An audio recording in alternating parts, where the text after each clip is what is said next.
Hello everyone.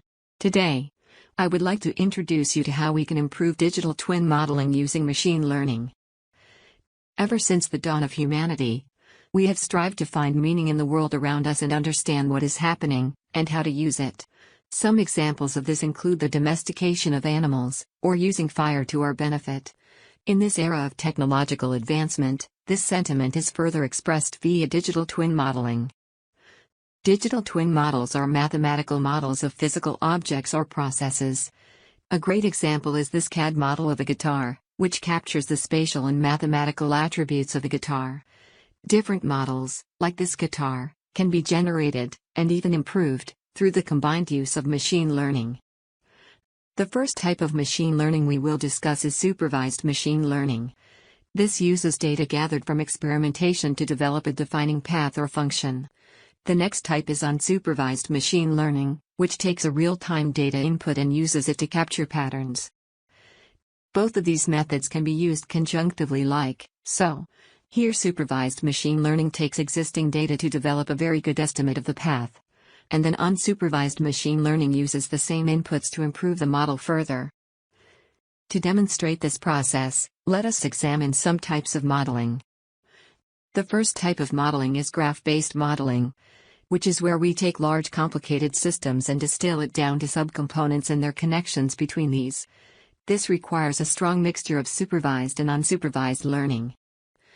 The next type of modeling is declarative and procedural modeling, which takes equations or algorithms and converts them into software procedures. A great example of this is solving a series of equations concurrently. This requires more supervised machine learning and less unsupervised machine learning, because the model physics is known. Next, we have discrete and continuous simulation, where discrete simulation solves for the results of a single or a few events, and continuous simulation solves for so many related discrete events to the point that the number of calculations would ideally approach infinity. This also requires more supervised machine learning, and less unsupervised learning. The last type of modeling we will discuss is object-oriented modeling, and this effectively says that similar systems have enough similarities that the characteristics of one model is inheritable to another, with some minor differences. This type of modeling requires both supervised and unsupervised machine learning.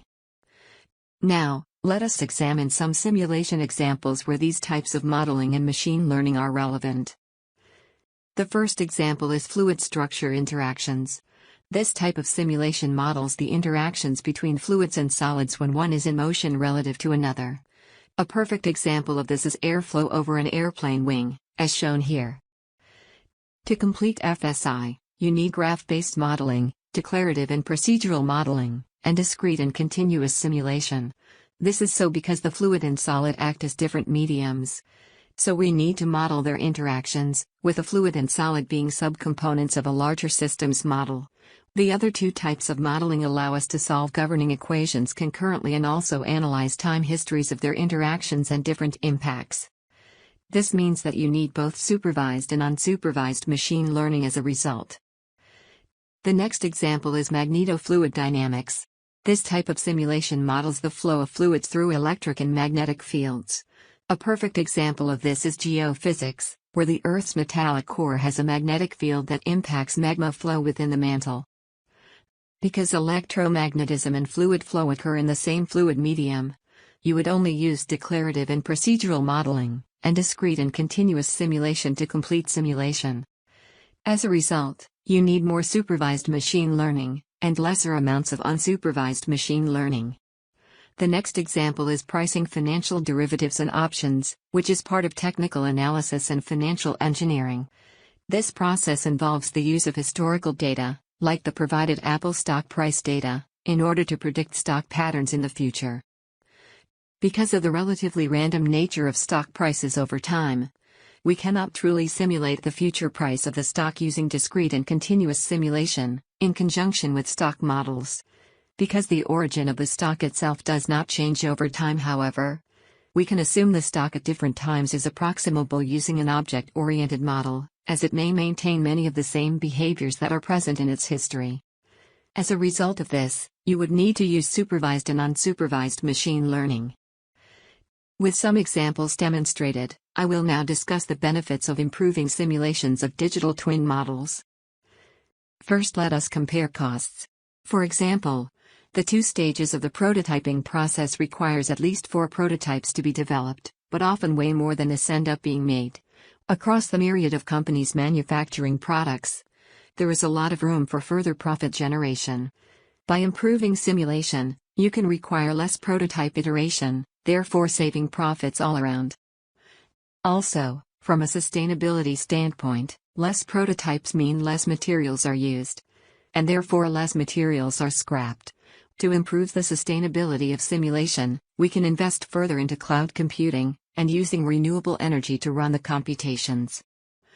Finally, from an onboarding standpoint, oftentimes people find simulation to be very esoteric with a very high bar to clear.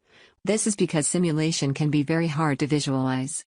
Because we are incorporating experimental data, every simulation is like running an experiment, and it will make it easier for people to understand simulation as a result.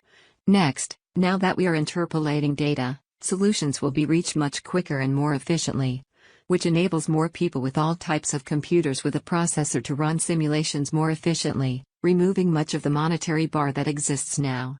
Finally, with the use of unsupervised machine learning, we can create new fields of research that have previously never been observed before or we can look into previously unexplored fields in science that have been impossible to develop experiments for.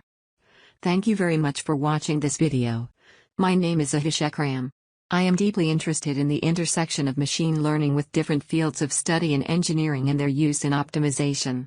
I will be posting a whole course I have developed that is an introduction to generative design and optimization. Check it out. Additionally, I have put my personal website and LinkedIn in the video description. Finally, I have also added a link to a paper I wrote on this very subject in the video description. All the supporting information for this presentation came from research conducted to write this paper. It therefore also provides a proper bibliography for all the relevant content in this video. Thank you for watching again, and I hope you have a great day.